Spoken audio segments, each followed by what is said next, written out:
This is a Best in Climate episode of Earth Feels, where each week your hosts Rose and Christine read to you from some of the best climate-related blogs and articles on the web. Today's Best in Climate episode is entitled Reckonings by Christine Polle, posted on tappingcouragewellness.com.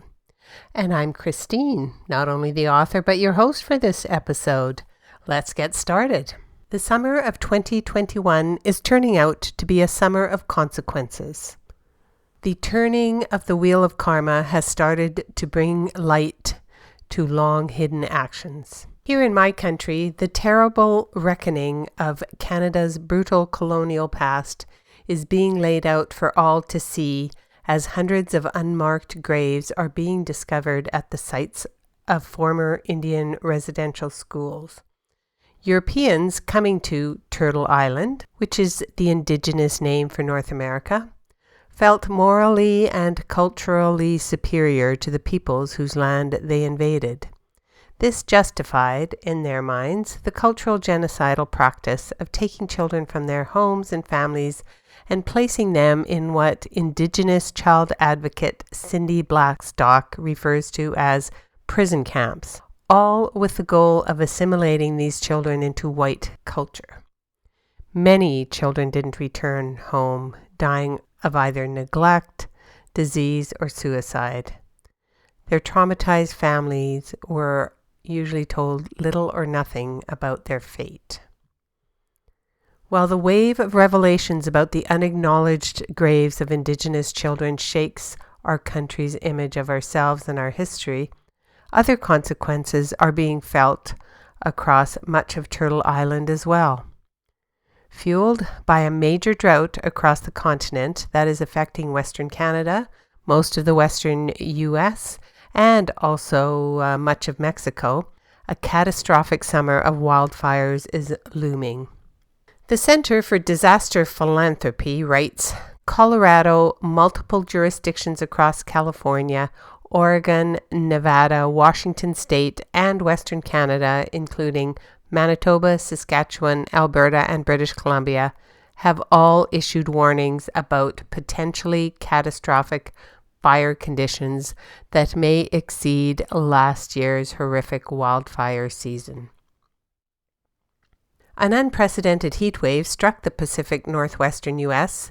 and the most westerly Canadian province of British Columbia at the end of June and into July, smashing temperature records with alarming new highs of 50 degrees Celsius, which is 122 degrees Fahrenheit. The drastic heat and pre-existing drought conditions resulted in hundreds of new wildfires being started, many as a result of the over 700,000 lightning strikes which were caused by pyrocumulonimbus clouds, which got superheated by the fires. 90% of the town of Lytton, BC was razed to the ground after residents were given 60 minutes, if they were lucky, to leave their homes. Where I live in northwestern Ontario, we are currently surrounded by wildfires, some as close as 50 kilometers, some further away. Many of them are burning out of control. A foreboding layer of smoke has been hanging over us for much of the past 2 weeks. Most days, the air quality has been too poor to spend more than a few minutes outside without experiencing unpleasant physical symptoms like headaches and chest tightness.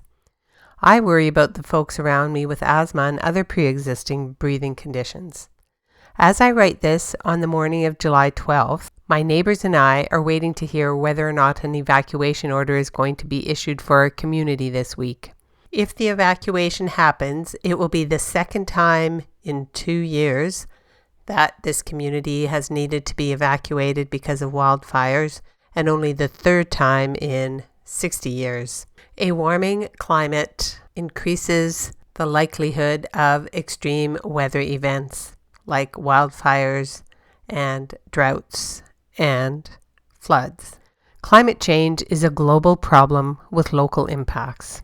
This summer, I and my neighbours, along with the people of Lytton and countless others across Turtle Island, are feeling the consequences of our collective, reckless disregard of the climate consequences of burning fossil fuels.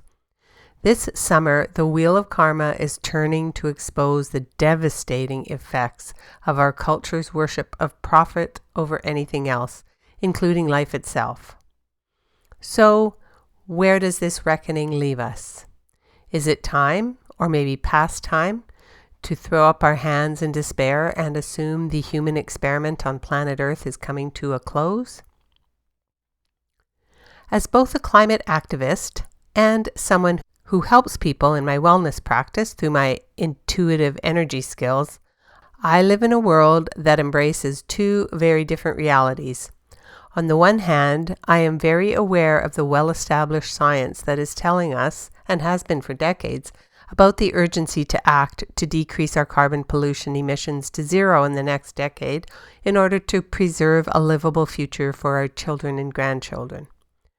On the other hand, I have experienced the transformative nature of healing past life and ancestral trauma, both with my clients and in my own life. The spiritual coaching and intuitive energy tools I use are based on the idea that has a strong basis in quantum theory, that we live in a world of energy and are able to impact the physical world by changing our consciousness. Holding these two worldviews together has been a challenge for me, and I continue to explore ways to shift my own consciousness around climate change from fear to more of a be here now perspective that allows me to embrace the sacredness of life even in chaotic times like these. The evolutionary progress in human history gives me, and I hope you, a reason to hope that the coming transformation that is necessary because of the environmental limits that we're hitting so dramatically. This shift may exceed our wildest hopes and dreams. My spiritual awareness tells me that in this shift towards a more loving way of being on this planet and with each other, we humans have support from evolutionary forces that are beyond our materially bound comprehension. There is a line in the movie Shakespeare in Love where, when Geoffrey Rush's character is explaining the theater business, he says, "The natural condition is one of insurmountable obstacles on the road to imminent disaster." That is what we are facing in this planetary climate emergency. We can't shrug and assume, as Rush's character does, that we don't need to do anything because it will all turn out well in the end. But we can embrace the sentiment that we don't know how things are going to turn out, because life, like the theater business, is a mystery. What if we lived in these challenging times, cultivating a deep inner awareness of the mystery of all that surrounds us?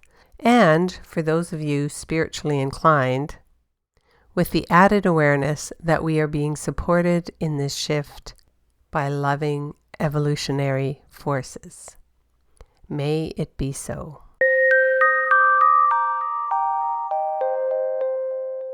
You just listened to the post titled Reckonings by Christine Polle, posted on tapencouragewellness.com. If you're interested in finding out more about the spiritual coaching and intuitive energy work that I offer, feel free to visit my website, tapencouragewellness.com.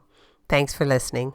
That's this week's episode of Best in Climate for Earth Feels. Special thanks to singer-songwriter Kristen Hoffman for generously allowing us to use Song for the Ocean. Thanks for listening. Don't forget, subscribe to our podcast so you don't miss an episode. Catch you next time. Bye-bye. Children of the earth, I'm calling out. There's a mission for you and for me.